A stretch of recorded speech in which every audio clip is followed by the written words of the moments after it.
Once,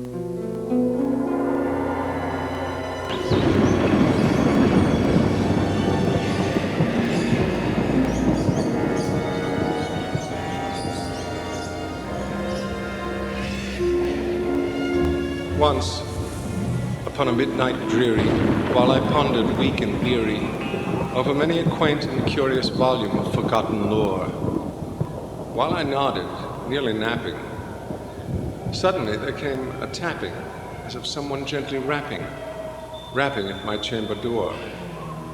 "'Tis some visitor," I muttered, tapping at my chamber door. Only this, and nothing more. Distinctly I remember it was in the bleak December, and each separate dying ember wrought its ghost upon the floor.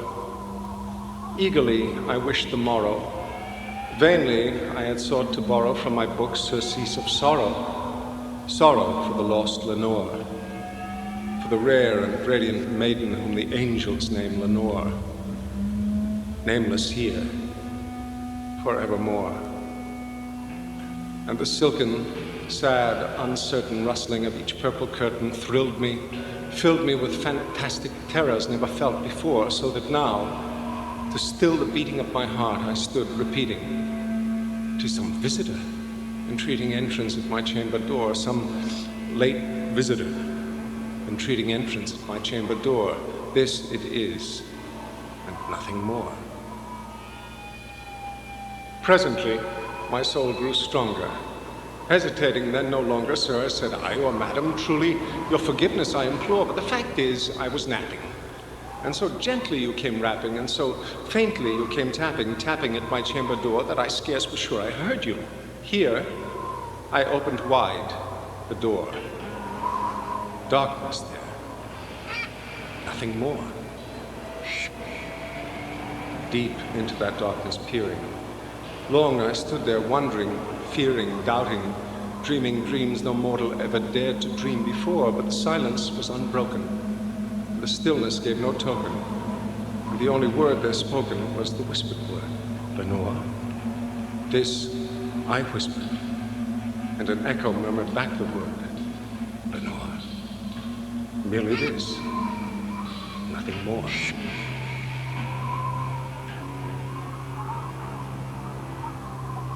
Back into the chamber turning, all my soul within me burning. Soon again I heard a tapping, somewhat louder than before. "Surely," said I, "surely that is something at my window lattice. Let me see then what thereat is, and this mystery explore. Let my heart be still a moment, and this mystery explore. 'Tis the wind, and nothing more." Open here I flung the shutter, when, with many a flirt and flutter, in there stepped a stately raven of the saintly days of yore.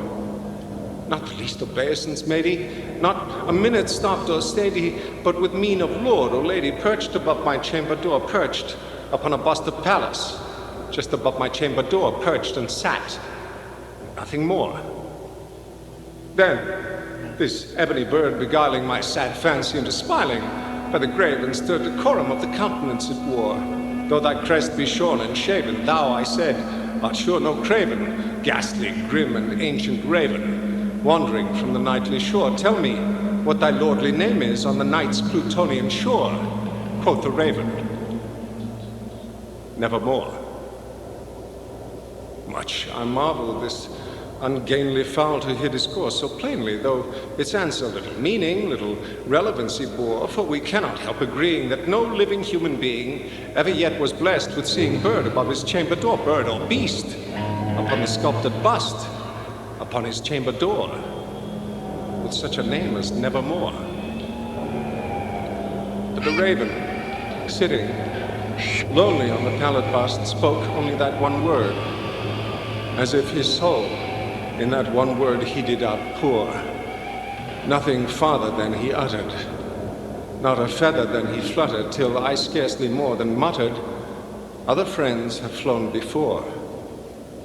On the morrow he will leave me, as my hopes have flown before." Then the bird said, "Nevermore." startled by the stillness broken by reply so aptly spoken. Doubtless, said I, what it utters is its only stock in store, caught from some unhappy master whom unmerciful disaster followed fast and followed faster till his songs one burden bore, till the dirges of his hope that melancholy burden bore of never, nevermore.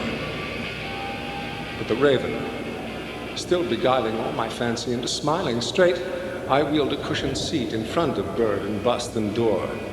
Then, upon the velvet sinking, I betook myself to linking fancy unto fancy, thinking what this ominous bird of yore, what this grim, ungainly, ghastly, gaunt, and ominous bird of yore meant in croaking nevermore. This I sat engaged in guessing, but no syllable expressing to the fowl whose fiery eyes now burned into my bosom's core. This and more I sat divining, with my head at ease reclining on the cushion's velvet lining that the lamplight gloated o'er, but whose velvet violet lining with the lamplight gloating o'er she shall press on evermore. Then methought the air grew denser, perfumed from an unseen censer swung by seraphim whose footfalls tinkled on the tufted floor. Wretch, I cried, thy God hath lent thee, by these angels he hath sent thee respite, and nepenthe from the memories of Lenore. Quaff, O quaff this kind nepenthe, and forget this lost Lenore, quoth the raven, nevermore.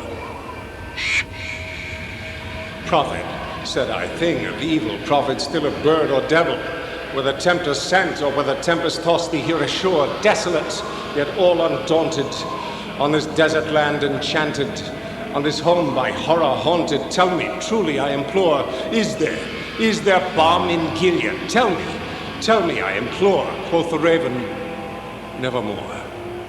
Prophet, said I, thing of evil, prophet, still a bird or devil, by that heaven that bends above us, by that God we both adore, tell this soul with sorrow laden, if within the distant Aden it shall clasp a sainted maiden whom the angels name Lenore. Clasp a rare and radiant maiden whom the angels name Lenore, quoth the raven, nevermore. Be that word our sign of parting, bird or fiend, I shrieked, upstarting, get thee back into the tempest and the night's Plutonian shore. Leave no black plume as a token of that lie thy soul hath spoken. Leave my loneliness unbroken, quit the bust above my door, take thy beak from out my heart, and take thy form from off my door, quoth the raven, nevermore. And the raven, never flitting, still is sitting, on the pallid bust of Pallas just above my chamber door. To his eyes have all the seeming of a demon's that is dreaming, and the lamplight o'er him streaming throws his shadow on the floor, and my soul, from out that shadow that lies floating on the floor, shall be lifted nevermore.